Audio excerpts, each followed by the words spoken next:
Bonjour mes amis. Unité 3 بخش 3 رو دنبال میکنیم. در این درس son adresse دادن آدرسش. میبینید با وقتی میخوایم کلی بگیم son adresse. در این کلی دادن آدرس کسی خود را. دادن صرفش کنید واسه همه شخصا مهمه. son adresse اینم ای دنبازی میشه چون قبلش بعدش دوتا اس هست. خب quel est votre nom یعنی اسمتون چیه؟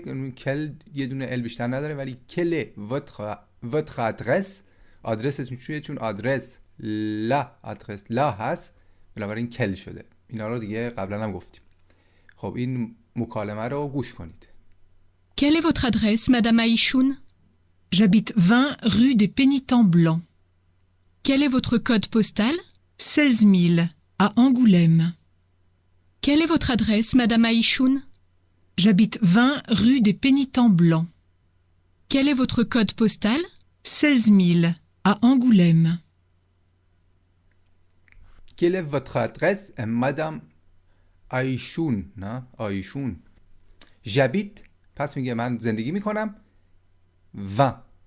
20. این شماره خونش رو میده 20. روی رو بعد میده بعد خیابون رو میده روی. شماره اسم خیابونه د پنیتان بلان هست. حالا این اسم خیابونه کاری نداریم. روی یه چیزی. کل votre code postal. votre code postal. خب votre واسه یه زن و مرد اگه اینجا باشه فرقی نمیکنه. از کجا بدونم که این کد در واقع مرد لو هست لا نیست؟ از کجا میتونم بفهمم؟ از این کل بچه ها میبینید چون دوتا ال نداره با یه او آخرش. کل votre code postal کد پستیتون چیه؟ 16 میشه 16 و میل یعنی 1000 16000 ا آنگولم. آی تو دماغی گو او هست لم آنگولم. Quelle est votre adresse, Madame Aïchoun? J'habite 20 rue des Pénitents Blancs. Quel est votre code postal? 16 000 à Angoulême. آدرس دادن خیلی راحته. مثلا پشت نامه هم میخواید بنویسین اول اسمتون رو می‌نویسین. اینجا من یه سایت هست اینجا میارم براتون بزرگ میکنم ببینید. مثلا اینجا می‌نویسید مادام یا مسیو اسمتون رو اول اسم بعد فامیل بعد اینم حالا ممکنه اون ساختمون اسمی چیزی داشته باشه اینجا می‌نویسید یا اسم شرکتتون باشه اینجا می‌نویسید بعد از اسمتون بعد شماره منزلتون رو می‌نویسید. شماره در واقع اون ساختمونه که تو ساختمون زندگی می‌کنید شماره داره. شماره‌شو می‌نویسید بعد اسم اون کوچه رو اسم اون خیابون رو می‌نویسید. حالا اینجا آله بوده به جای مثلا رو ممکنه آله باشه ممکنه رو باشه ممکنه بولوار باشه ممکنه اونو باشه که بازم خیابونه. پس رو اونو بولوار آله اینا همشون میتونن اینجا باشن. بعد اسم اون خیابون یا هر چیزی رو می‌نویسید بعدش هم کد پستی رو می‌نویسید بعدش هم اون شهر رو می‌نویسید. پاری اگه بخواید اونجا حالا مثلا بنویسید فرانسه زیرش هم می‌نویسید فرانس زیر این چیز. حالا ولی به هر حال اسم و فامیل اینجا مهمه. شماره ساختمون و کوچه یا خیابون یا بولوار کد پستی و تموم شد. خب اونو داریم ما بولوار و رو. در واقع همه اینا خیابونن بچه‌ها. فرقشون چیه؟ رو خیابونه درسته؟ شما داریم که شومین می‌نویسن شما اگه تو دماغی خونده میشه شما یعنی مسیر. خب حالا من این ستا رو اینجا توضیح داده. ça se passe comme ça اینجوری هست که اولی رو می‌نویسه une rue à Berne یه دونه خیابون هست. avenue که باشه بچه‌ها خیابونه دو طرفش معمولا درختکاریه. avenue هست می‌بینید؟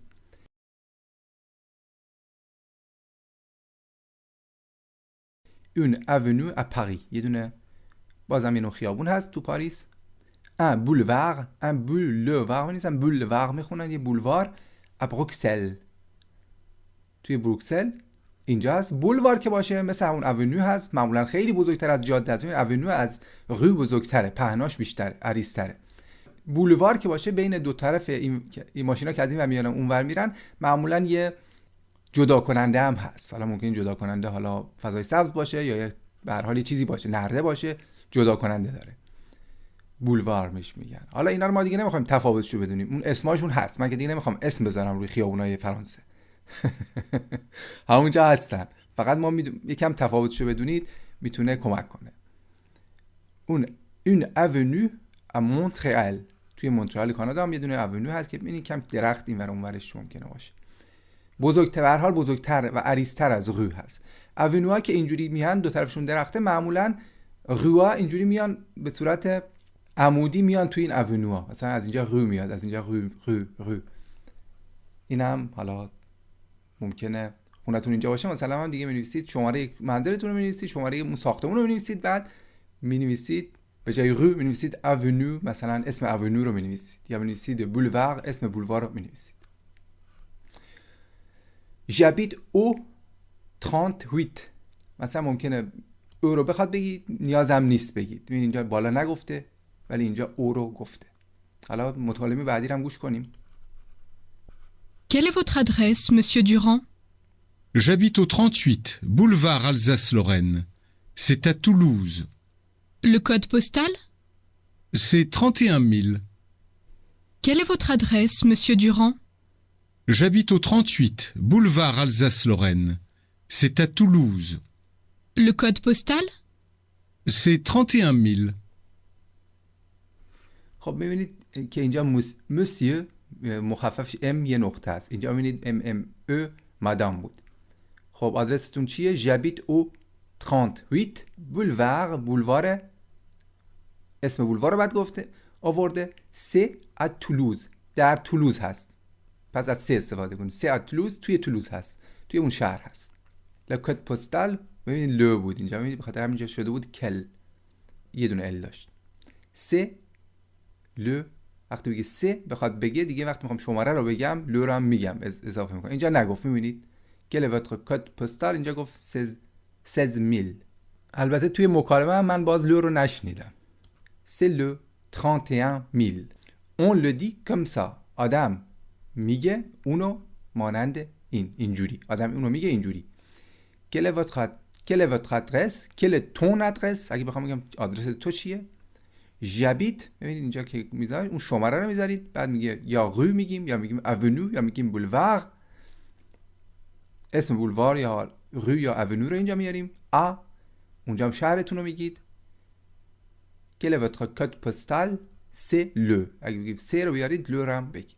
اگر سه رو نیاوردید اینجا میبینید که لو رو نگفته مثلا. خب اینم چیز سختی نبود. پس فرق بین رو، اونیو و بولوار هم الان فهمیدید. آله هم ممکنه داشته باشیم، به هر حال هر چی هست فرقی نمیکنه. خونمون هر جا باشه اون دیگه تغییری نمیکنه. من شمارهشو فقط میخوام و اسم اون جایی که هست، اسم اون خیابون، اونیو، بولوار، آله یا هر چیزی. و پشت پاکت نوشتنم بهتون اینجا گفتم. اینو یه بار دیگه میذارم فقط براتون گوش کنید، دیگه نگاه به متن نکنید. Quelle est votre adresse, monsieur Durand? J'habite au 38, boulevard Alsace-Lorraine. C'est à Toulouse. Le code postal? C'est 31 000. Quelle est votre adresse, madame Aïchoun? J'habite 20 rue des Pénitents Blancs. Quel est votre code postal? 16 000 à Angoulême.